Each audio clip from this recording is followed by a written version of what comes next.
Doctor जेटसेट को अब है डॉक्टर जेटसेट को भक्ति संसार। अभी सब्सक्राइब करें। जय श्री राम श्रोताओं। गंगा दशहरा।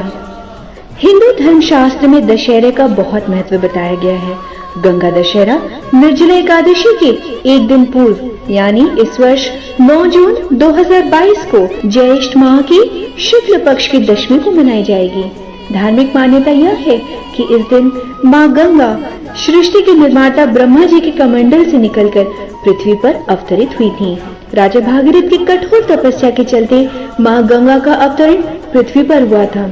पृथ्वी पर अवतार से पहले गंगा नदी केवल स्वर्ग का ही हिस्सा थी। स्कंद पुराण में इसका विशेष उल्लेख मिलता है। महाराज भागीरथ को ब्रह्मांड की पवित्र नदी गंगा को धरती पर लाने का श्रेय दिया जाता है, क्योंकि पुण्य सलिला, पाप मोचनी और सदियों से मोक्ष दिलाने वाली गंगा को भागीरथ अपने पूर्वजों के मोक्ष के लिए लेकर आए थे। लेकिन उसके बाद गंगा ने मानव के कई पीढ़ियों का उद्धार कर दिया और यह संभव हुआ केवल भागीरथ की कठोर तपस्या से। महाराज भागीरथ अयोध्या के इक्ष्वाकु वंशी राजा थे। वह राजा दिलीप के पुत्र और महाराज अंशुमान के पौत्र थे। अंशुमान ने अपने पूर्वजों को मोक्ष की जिम्मेदारी देते हुए राजपाट अपने पुत्र दिलीप को सौंप दिया। उन्होंने इसके लिए घोर तपस्या भी की और शरीर त्याग दिया। महाराज दिलीप ने भी गंगा को धरती पर लाने के अथक प्रयास किए, लेकिन रुग्णावस्था में स्वर्ग सिधार गए।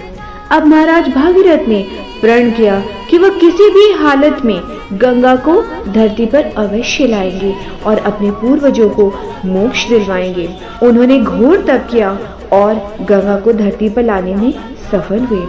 भागीरथ ने जब गंगा को धरती पर लाने के संकल्प लिया तब उनका कोई पुत्र नहीं था, इसलिए उन्होंने राजपाट अपने मंत्रियों को सौंपा और गोकर्ण तीर्थ में जाकर घोर तपस्या में लीन हो गए। जब स्वयं ब्रह्मा उनको वर देने के लिए आए तो उन्होंने 2 वर मांगे। पहला अपने पितरों की मुक्ति हेतु गंगा जल और दूसरा कुल को आगे बढ़ाने वाला पुत्र। ब्रह्मा जी ने उनको दोनों वर दिए, किंतु यह भी कहा कि गंगा का वेग इतना अधिक है कि पृथ्वी उसे संभाल नहीं पाएगी, इसलिए हे भागीरथ, आप गंगा को धरती पर लाने के लिए महादेव की सहायता लें। महादेव को प्रसन्न करने के लिए भागीरथ ने पैर के अंगूठों पर खड़े होकर 1 वर्ष तक कठोर तपस्या की और बहुत पावन ने प्रसन्न होकर भागीरथ को वरदान दिया। गंगा को अपने मस्तक पर धारण किया, लेकिन गंगा को अपने वेग पर बड़ा अभिमान था। गंगा का सोचना था कि वे उनके वेग से शिव को पाताल में पहुंचा देंगी। शिव को इस बात का जब पता चला तो उन्होंने गंगा को अपनी जटाओं में समा लिया और उन्हें वर्षों तक शिव जटाओं से निकलने का मार्ग ही नहीं मिला।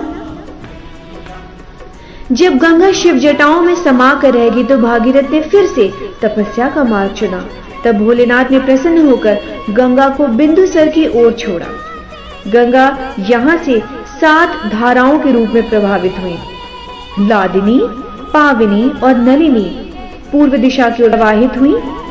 सुचक्षु, सीता और महानदी सिंधु पश्चिम की प्रवाहमान होने लगी। 7वीं धारा ने राजा भागीरथ का अनुसरण किया। राजा भागीरथ गंगा में स्नान करके पवित्र हुए और अपने दिव्य रथ पर चढ़कर चल दिए। गंगा उनके पीछे पीछे चलने लगी। रास्ते में जब भागीरथ गंगा जी को लेकर के आ रहे थे तो जाहनु नामक ऋषि की साधना में हलचल पैदा होने लगी एवं उनके खेत नष्ट होने लगे, जिससे क्रोधित होकर उन्होंने गंगा के समस्त जल को पी लिया। इस पर सभी चिंतित देवताओं ने जाहनु मुनि का पूजन किया और गंगा को उनकी पुत्री बताते हुए क्षमा याचना की। देवताओं की प्रार्थना को सुनकर जाहनु ने कान के मार्ग से गंगा को बाहर निकाला। तभी से गंगा जाहनुसुता जाह्नवी कहलाने लगी। इसके बाद भागीरथ के पीछे पीछे चलकर गंगा समुद्र तट पर पहुंची। यहाँ से भागीरथ गंगा को कपिल मुनि के आश्रम ले गए और अपने पितरों के भस्म को गंगा के स्पर्श से मोक्ष दिलवाया। इस तरह प्रसन्न होकर ब्रह्मा ने वरदान दिया कि हे भागीरथ, जब तक समुद्र रहेगा तुम्हारे पितर देव तुल्य माने जाएंगे और गंगा तुम्हारी पुत्री कहलाकर भागीरथी नाम से भी विख्यात होंगी।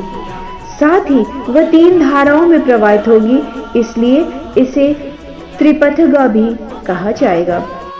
इसलिए गंगा की धरा अवतरण दिवस को गंगा दशहरा के नाम से जाना जाता है। गंगा दशहरा के दिन भक्तों को मां गंगा की पूजा अर्चना एवं दान पुण्य करना चाहिए। इस दिन यदि आप सत्तू, मटका, पंखा या जो भी चीजें जो हमें गर्मी से, क्योंकि ज्येष्ठ माह की गर्मी अत्यंत भीषण होती है, इसलिए सूर्य की तपिश से बचने के लिए जितने भी उपाय हम कर सकते हैं, यदि आप इन्हें अपने दान में सम्मिलित कर लेते हैं तो इसका पुण्य फल कई गुना बढ़ जाता है। गंगा दशहरा के दिन स्नान के बाद यथाशक्ति दान अवश्य निकालें, क्योंकि इस दिन पवित्र नदी में स्नान और दान करने से कई महायज्ञों के फल के बराबर की प्राप्ति होती है। इस वर्ष गंगा दशहरा के शुभ मुहूर्त होंगे 9 जून 2022 बृहस्पतिवार को। दशमी तिथि प्रारंभ होगी 9 जून 2022 को प्रातःकाल 8:21 पर और दशमी तिथि समाप्त होगी 10 जून 2022 को प्रातः 7:25 पर। आपकी पूजा की विधि क्या रहेगी? गंगा दशहरा के दिन सुबह सूर्योदय से पहले उठकर नित्य कर्म से निवृत्त हो जाएं और गंगा में स्नान करें।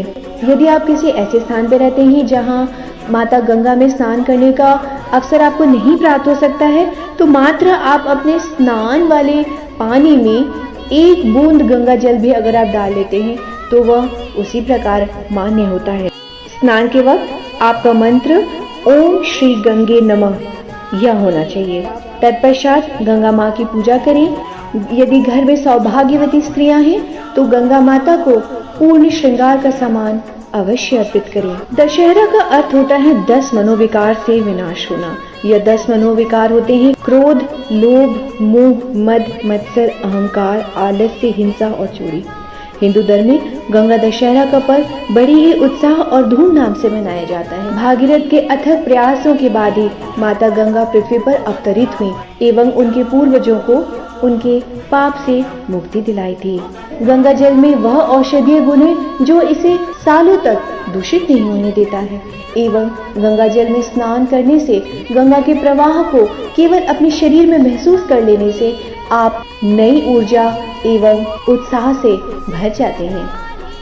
यदि आपने ऐसा अनुभव नहीं किया है तो अपने जीवन में कम से कम एक बार यह अनुभव अवश्य करें, क्योंकि यह आपको परम सुखद अनुभूति कराएगा। क्योंकि माँ गंगा हरती है सबके पाप और करती है कल्याण। तब तक के लिए राम राम।